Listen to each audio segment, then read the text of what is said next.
Hello, Taurus. I am back from my adventures abroad and ready to deliver you all the goods this week. Especially with this eclipse, I know everyone is very eager to hear about the energy and see what's coming up for them.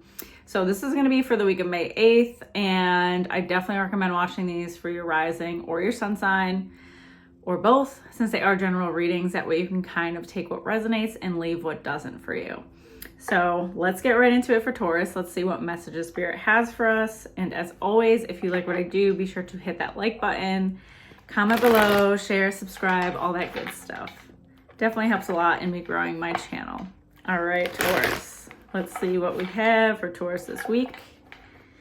What guidance and messages our Taurus may need for the week ahead. Hope y'all are doing good out there. This energy is a little wild. I did not sleep so good, which is pretty normal for an eclipse for me. All right, one more shuffle for Taurus.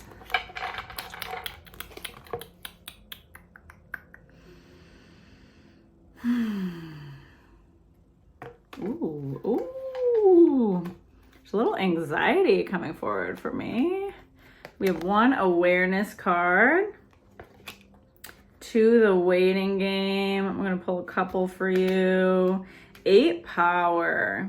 Okay, Taurus. I feel like there is a situation with someone and you're really eager to have the answers, to come to like a conclusion, to come to a common ground with someone. You're getting more messages than normal from Spirit. This could be in your dreams. This could be synchronicities, kind of just like thoughts that like randomly pop up even for you where you're like, that's interesting. I thought about that the other day and it seems random, but you know it's not random because you're just thinking about it more.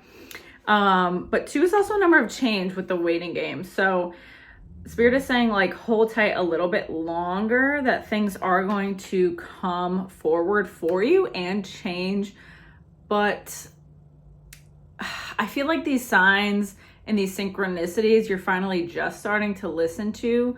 So it's definitely something that is gonna like become more clear. Like the more you start to listen to them and accept them and be open to them, the more you're going to get and the more direction you're gonna get, right? So it's not completely clear right now. But then we have with the 8 power card, like stepping into your strongest self, stepping into a more like assertive role, taking actionable steps for yourself. So it's not like a time of necessarily inaction. It's more so aligned action is going to be key this week. Okay. So if you're getting the signs, you're getting the signs, instead of being like, oh, that's cool. Or what do I do with this? When you do feel like it's clear or some message keeps coming forward, okay, what actionable step do I want to take with this? Right. So it's not just randomly doing things out of impulse because you feel the energy and you feel frustrated and you want to move forward. It's being patient, waiting for the messages and moving forward, okay?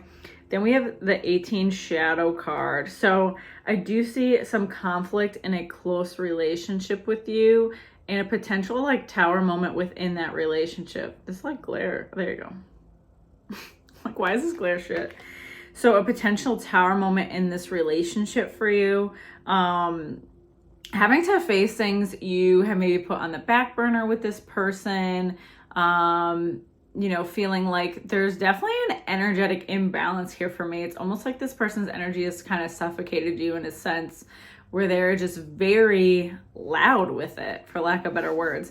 It's very overpowering. It's very diminishing to your spirit, right?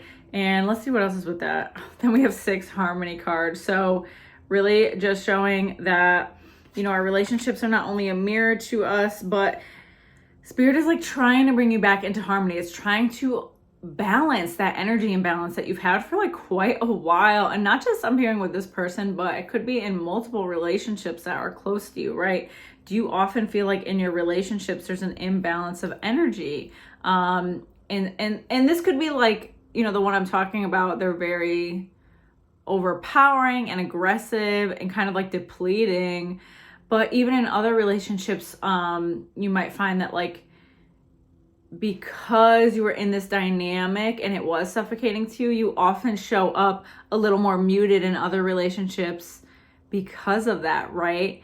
And then you're not giving in situations where you could really flourish. Does that make sense? So, you know, Spirit is really just overall trying to balance the energy, trying to make things more in your favor, so to speak. And sometimes we have to be so uncomfortable in these relationships that we have in order to make these changes, right? In order to be like, oh my God, I'm showing up in these relationships not as my full self because I'm so drained by this other situation, right? I'm literally so drained. Like, I don't even have the reserves to be my best self. I'm not even excited about showing up and being exactly who I am because I'm fucking exhausted. So that's something to pay attention to. If you're like thinking of someone right away when I'm talking about this, pay attention. If you get in synchronicities, pay attention. Oh, then we got 1 base chakra. So full system base chakra upgrades going down right now. I feel like with this eclipse, we'll have restless energy. You might have like restless legs and is it restless leg syndrome? Whatever. Your legs are going to be super agitated. There's a lot of energy wanting to open up in your hips. So whatever movement you can do, this could just be like gentle stretching in your hips, could be certain yoga poses you hold. It could be just like intuitive movement. And I feel like whenever I say that, people are like, what the hell is intuitive movement? Literally, sometimes I just go on my yoga mat or I stand outside and I just start moving things in weird ways that feel like they need to be stretched, or like jumping or flailing. So just start doing it. It'll feel super weird at first, but then you're gonna get into it because it's gonna be intuitive as hell. So whatever needs to be done there. All right, I'm gonna pull one more for you, Taurus. 9, spiritual strength. Spirit is saying, hang on just a little bit longer. These challenges that you're going through, you're tired, you're burnt out, you are restless. So this is not going to last forever. You are like on the brink of changing so many things. And I feel like this has been a theme for you for a while, but this depletion from your relationships is not going to be your final destination. Like, you're not meant to constantly the rest of your life be depleted by people around you. So hang on a little bit longer. Tap into what like inner strength reserves you do have left. Remind yourself, I can get through this. I am strong. Look at all the other things you've already gotten through, Taurus. Try to think of it that way. Look at all of the things that you've overcome. I really want you to take inventory with this when you're feeling down and out, because you have gone through a lot. You've overcome a lot, Taurus. You have gone through things people don't even know about, right?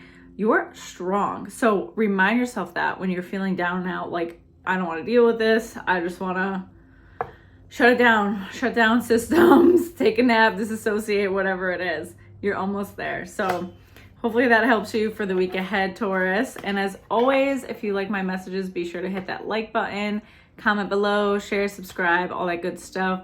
I also have info in my description box if you're looking to book your own one-on-one reading, as well as send a donation. Either way, thank you for supporting my channel, and I will see you next week.